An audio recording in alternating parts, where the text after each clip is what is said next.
නම් මේ අමාරු කාලේ හැමෝම එකතු වෙලා පොටේටෝ ස්ටික්ස් හදමු. අල නැත්තම් ඔයගොල්ලන්ට බතල, මඤ්ඤොක්කා එහෙම නැත්තම් ඕනම දෙයක් වට්ටක් වුණත් මේ වැඩේට හොඳයි. අල වෙනුවට ඔයගොල්ලන්ට ඕනම දෙයක් භාවිතා කරන්න පුළුවන්. හරි, මුලින්ම අලගෙඩියක් සුද්ධ කරගන්නවා. ඊට පස්සේ අලගෙඩිය හොඳට තඹ ගන්නවා. අලගෙඩිය හොඳට තඹගෙන ඊට පස්සේ වතුර හොඳට පෙරලිවරලා මෑෂ් කරන්න ඕනේ හොඳට.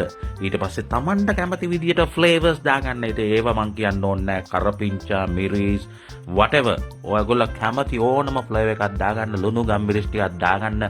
Tamanට ඕන විදියට අඩු ගානේ කන්න. ඒක හරි කරන්න ඕනේ අපි. මේ අමාරු කාලේ කී අතාරින්න බෑ. මේ විදිහට කවලම් කරගත්තට පස්සේ ඔයගොල්ලෝ මතක තියාගන්න මේකට පාම් පිටි ටිකක් දාන්න ඕනේ. නැත්තම් මේක හොඳට හයි වෙලා තියෙන්නේ නැහැ. ඉතින් මේ වගේ දේවල් ඔයගොල්ලන්ට කියලා දෙන්නේ නැත්තම් ඔයගොල්ලෝ බාගෙට රෙසිපි එක හදනකොට කියාවි අයියෝ ඒක හරි ගියේ නැහැ කියලා. මෙන්න මේ වගේ පදමක් තමයි තියෙන්න ඕනේ. හරිද? හරි. ඊට පස්සේ ඔයගොල්ලෝ මෙන්න මේ ආකාරයෙන් රෝල් කරලා Tamanට හරි සයිස් එකට ඇඟිලි වගේ මේ විදිහට කපාගෙන තියාගන්න. ඊට පස්සේ ඔයගොල්ලන්ට ඕන වෙනවා බ්‍රෙඩ් ක්‍රම්, පාන් කුඩු.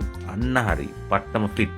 ඊට පස්සේ හොඳට මතක තියාගන්න මේ පාන් කුඩු එකේ ගෑවේ වතුර අර පින්චලකින් පොඩ්ඩක් ගාලා මේ ආකාරයෙන් පාන් කුඩු එකේ දවතලා බේකින් ට්‍රේ එකක තියලා ඔයගොල්ලන්ට පුළුවන් සෙන්ටිග්‍රේඩ් අංශක 150ට විනාඩි 7ක් 10ක් අතර ප්‍රමාණයක් බේක් කරගන්න. ලස්සනට ක්‍රිස්පි වෙලා ඒවි පට්ටම රස උදෑසන ආහාර වේලක්. ඉතින් මේවා හරිම ලේසි, මුදල් ගොඩක් තියෙන්න ඕනේ නෑ. හරි, එහෙනම් හැමෝටම ජය වේවා, ෆන් එකේ ඉන්න සෙට්.